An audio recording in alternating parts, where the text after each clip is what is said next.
प्रकृति और परमात्मा का क्या संबंध है, स्पष्ट करने की कृपा करें। आखिर क्या है यह?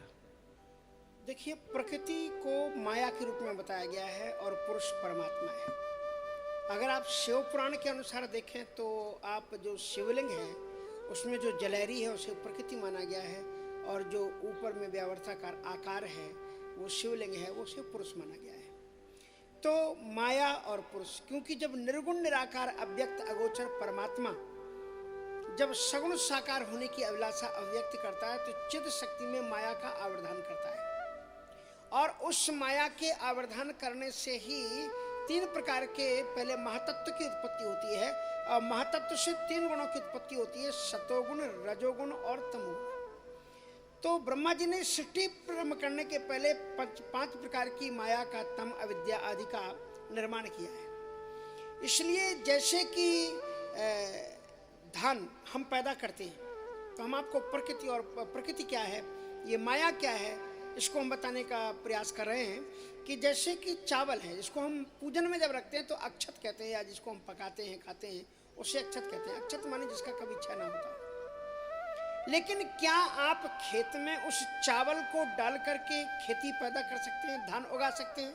नहीं उगा सकते, क्योंकि भोजन करने के लिए हम उसके आवरण को, उसके छिलके को हटा देते हैं। लेकिन अगर हमें खेती प्राप्त करना है और हमें फिर चावल उगाना है तो उसका एक ही तरीका है कि छिलके समेत चावल को ही हमें बोना पड़ेगा, धान को बोना पड़ेगा, उसे हम धान कहते हैं।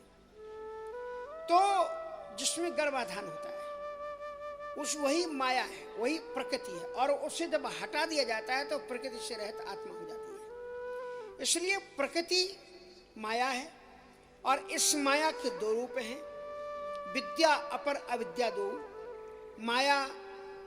इसलिए इस माया को हम दो रूप में लेते हैं कि इस माया के माध्यम से हम परमात्मा को भी प्राप्त कर सकते हैं, और इसी माया के कारण हम परमात्मा से दूर भी चले जाते हैं। तो ये जो प्रकृति है, और तीसरे अर्थ में अगर हम इसे देखें तो संसार के अंदर में जो भी जड़ चेतन यानी पृथ्वी, जल, तेज, वायु, आकाश, ये सब कुछ दिखलाई पड़ रहा है, सब प्रकृति है। और इस सब प्रकृति को अगर हम शुद्ध बना करके रहेंगे तो हमारा शरीर शुद्ध रहेगा, हमारा शरीर शुद्ध रहेगा तो हमारी इंद्रियां शुद्ध रहेंगी, हमारी इंद्रियां शुद्ध रहेंगी तो हमारा मन शुद्ध रहेगा, और हमारा शरीर, इंद्रियां, मन तीनों शुद्ध रहेंगे तो हम परमात्मा की प्राप्ति इसी प्रकृति के माध्यम से कर सकते हैं। इसलिए हम प्रकृति और पर्यावरण को सुधारें और आत्मा में परमात्मा को उतारें, यही जीवन की धन्यता है, और यही प्रकृति और परमात्मा का ऐक्य है।